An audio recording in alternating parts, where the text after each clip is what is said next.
While K.W. Jeter is probably known more now as a writer of horror novels, he originally came to prominence as a science fiction writer, and his early books were characterized by both a tendency to hyper-violence as well as a rather florid writing style.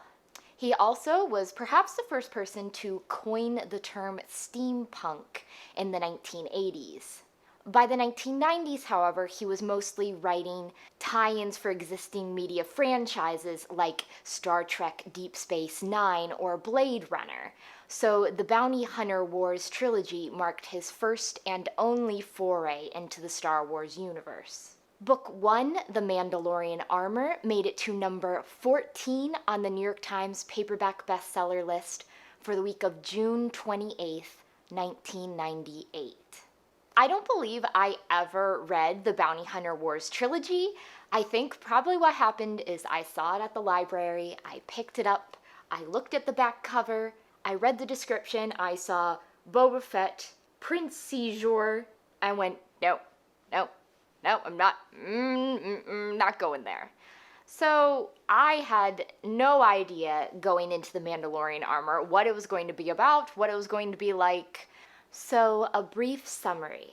Cutting back and forth between two timelines, we see both Boba Fett's early attempts to regain control after the debacle at Jabba's palace in Return of the Jedi, as well as Prince Seizure's plan after the Battle of Yavin to take down the Bounty Hunters Guild by using Boba Fett as his unknowing weapon of destruction.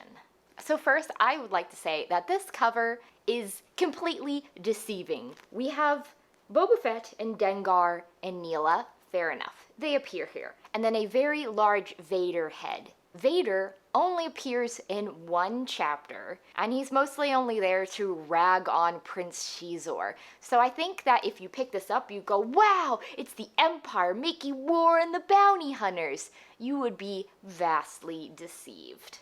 So let's focus on our main three characters on the cover then. Obviously, from the title and from the cover and his presence in the back cover summary, Boba Fett is here. We see Boba Fett after he's gotten out of the Sarlacc, and we also jump back further in time to Boba Fett 3 years ago when he's hired to take down the Bounty Hunters Guild. I don't often like reading about Boba Fett, mostly because I feel like he's built up to be the supreme bounty hunter, that he's just miles above all the other bounty hunters. And yeah, you definitely get that sense here in the Mandalorian Armor. We also don't really get a really good look inside his head, or I would have thought maybe get more of his backstory, but no, it's just not there. Doesn't interest Jeter, he's not writing about that. Really, the only interesting look into Fett's head we get is in the earlier timeline, after he drops off a bounty at the giant Spider-Man's place and then gets the job to take down the guild. He's like cleaning out the cell in Slave One, and he sort of has thoughts about how people have like fear and emotion stuff, and he's trained himself to move beyond that, which was interesting. I just would have liked that to be followed up with more. He escapes from the Sarlacc, but he almost dies in the process. But we don't really see any of that fight, because most of that is covered from Neelah or Dengar's perspective, so it's just Boba Fett's really doing bad, but he pushes through, and then he's just like the same he's ever been, smarter than everyone else and outwitting everyone else.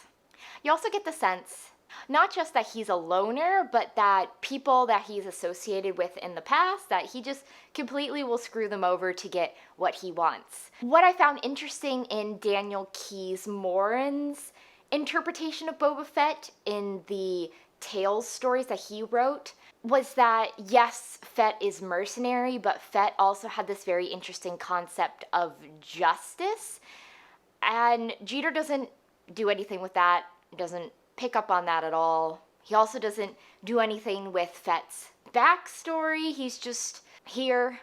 He's got Mandalorian armor, and he's a really good bounty hunter, and he's smarter than everyone else. The end. Which isn't exactly the most interesting to read about.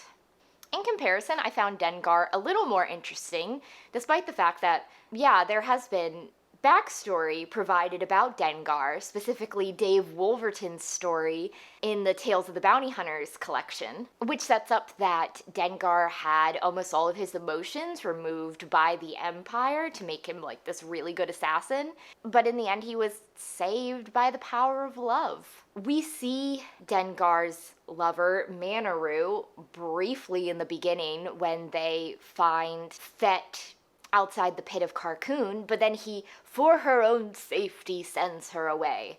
Fine, whatever, you don't want to write Manaru. It felt almost as though Jeter knew he needed a female character, so he creates Neelah, but it's like, Manaru is right there, you could have used her somehow. And we don't really get any sense of that backstory for Dengar in Jeter's book. Dengar saves Boba Fett. He wants to, I don't know, do some more jobs so he can have enough money to get with Manaru. And there's no sense of the fact that Dengar has abilities beyond a normal human, or that Dengar is emotionally stunted in that he can only feel certain things. He's just here. He ends up being a bit more likable than Fett just because he feels more human.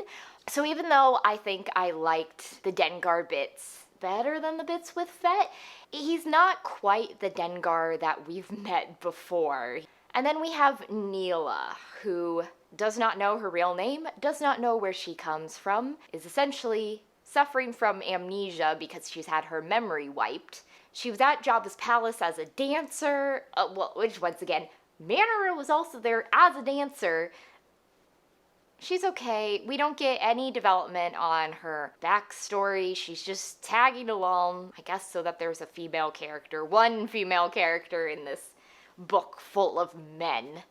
And then we have other bounty hunters, like Dengar, that we've run into before, that we meet in the past timeline. So we have Bosk, the Trandoshan, who is apparently the son of the leader of the Bounty Hunters Guild.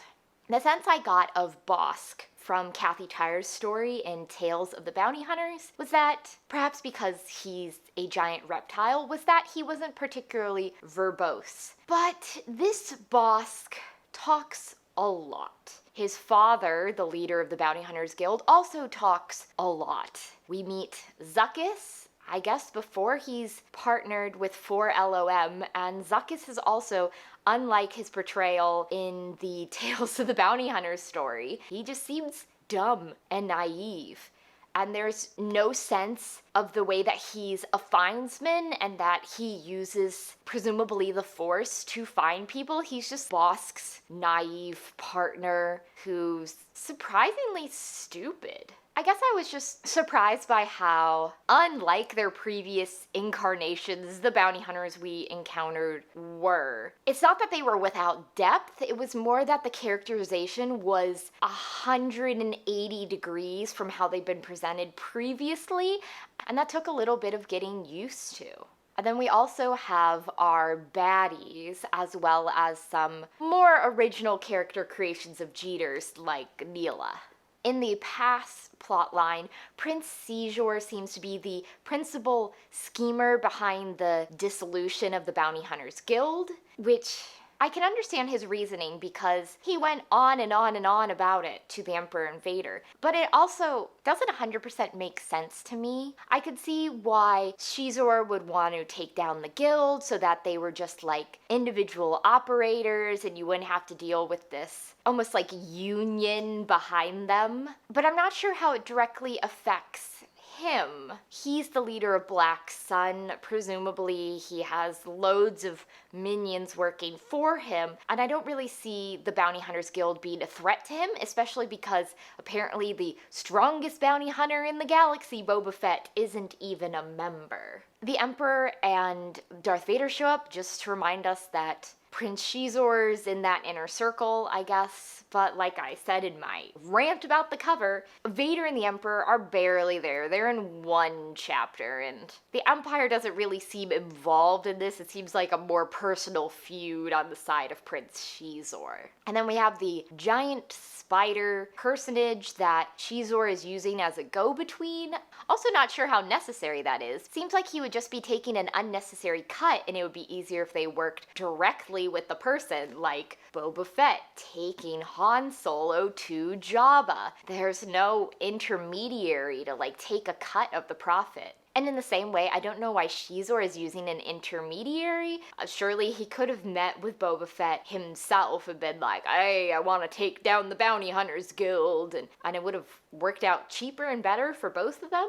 But what do I know? And lastly, on the villain front, we have Kuat of Kuat, which is a very stupid name, and also made me realize that in the past I'd pronounced Kuat as Kuwait, like the country, and I had to Google it. That's not correct, so Kuat of Kuat. He wants Boba Fett dead. He's pretty much like a Bond villain sitting there stroking his cat. Don't know what his deal is because he only shows up in the present timeline, but presumably, like with Neelah, we will find out more in books 2 and 3.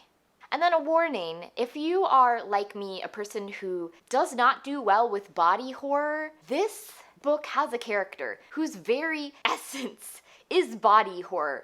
I had been given no warning of that going in, and I sort of wish I had. At one point in the past plotline, Boba Fett, Zuckuss, Bosk, and IG-88 form a group to collect a bounty that is currently hiding out with the Shell Hutts. And Boba Fett calls in an acquaintance from his past whose name is Dahar Han, and he's had his head removed so that a ship's laser can be embedded in his spinal cord. Number one, I don't even know how you would do that. And number two, I just found that really upsetting. It was an image I didn't want to have in my head. And unfortunately, he's there for a while. And both his existence, what he's been forced to live through, and his death were pretty upsetting. And so I would say, huge warning here. If you also have issues with body horror, maybe just skip chapters 14 to 16 because I didn't like it. So I think my main issues with the Mandalorian Armor are fivefold. Number one, the pace is way too slow. It's very easy to put this book down and not want to pick it back up again. And this probably could have been a repeat of the situation I found myself in with Jedi Search, where I just put off finishing the book for a month. But I'm sort of in the end game stretch here with the Bantamera books, so I suffered through, but I didn't enjoy picking it up. I didn't find it easy, and I feel like the timeline switches didn't really help with the pacing here. We go back and forth between now and then, which I would be okay about if the events in the past directly played into what's happening in the present, but that wasn't so much the case, which made it hard to read. My second issue was that everyone in this book talks way too much. They talk like villains who are explaining their plans to peons, which would be fine, were it not for the fact that I honestly cannot believe that everyone talks like this. That Bosk's father, Kradosk, and Bosk, and the Emperor, and Vader, and Shizor, literally everyone talks too much, and they spend far too much time explaining their plans to other people, and it's like, what the heck? No! Jeter's style is either for their dialogue to be really slangy in a 1990s Earthism way, or just to endlessly monologue on about things. And that's a weird combination, and it didn't really work for me. Then I also felt that on the whole, the original characters he introduced just weren't memorable. Neelah's an amnesiac, and that's all we know about her. Kuat of Kuat hates Boba Fett. That's it. That's all we get. The giant spider is scheming, which is surprising because he's a giant spider. I just felt like the original characters introduced here didn't add much to the story. Then number 4, I have found that the Bantam era plays fast and loose with continuity, but this one in particular just it either was playing fast and loose with continuity or was just completely disregarding things that have been established. For instance, apparently Prince Jizor being the head of Black Sun is a secret and completely unknown to the Emperor and Vader, which maybe I'm remembering Shadows of the Empire wrong, but I thought that was one of the reasons why Shizor was in the Emperor's inner circle, because he was essentially a royal crime boss that the Emperor could use for schemes from time to time. Also a surprise that Shizor's just coming right out and saying that the Emperor has the Force, because that was another thing that I thought was sort of like a hidden secret, that people knew that Darth Vader had this magic power he could use, but that the Emperor kept it much more hidden. And maybe that was something that his inner circle knew, but when Shizor just like came right out and said it multiple times, I was like, wait, what? And then, like I said, just the disconnect between the characterization of the bounty hunters that we've seen thus far and how they appear in the Mandalorian armor just really felt like Jeter didn't care about working with what people had done before. He was willing to take characters that were useful to him, but there's no effort to keep them in line with their previous characterization. And last, for a book titled The Mandalorian Armor, I thought we would get maybe some of the backstory into how Fett got Mandalorian armor. It's interesting how the Mandalorians developed over Star Wars Legends history. At this point in the Bounty Hunter Wars trilogy, the Mandalorians are ancient, they're long dead, and how that changed with Karen Travis's later books that built up a lot of backstory about Mandalorians that in turn got completely blown away with what was invented for the Clone Wars TV show. So I was expecting an explanation behind how Fett got his armor, what it means, things like that. And no, I guess it's just there to let us know that this book is about Boba Fett because, yeah, nothing. Nothing is explained. Apparently he had an extra suit in a hidey hole he had outside of Jabba's palace, but that's it. There's no information on Fett's origin story or anything like that. He's just fully formed this overpowered, over-smart, lacking in emotions bounty hunter.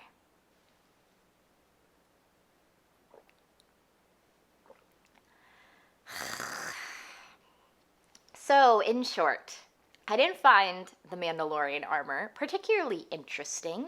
I didn't enjoy how it disregarded backstories and characterizations that had been set in previous stories. And I didn't enjoy how it continued to build up the legend of Boba Fett. He's just so powerful. He's just so smart. That Boba Fett. He's the best. I don't know, I guess I just wanted more of a look into the human under the mask, but we didn't get that here. It also ended on a cliffhanger. It looks like Fett and Dengar and Neelah are dead. I'm gonna guess they're not dead, but I guess I'll have to pick up book number 2, The Slave Ship, to find out. So, next time I will be reading the second of Aaron Alston's X-Wing books, Iron Fist.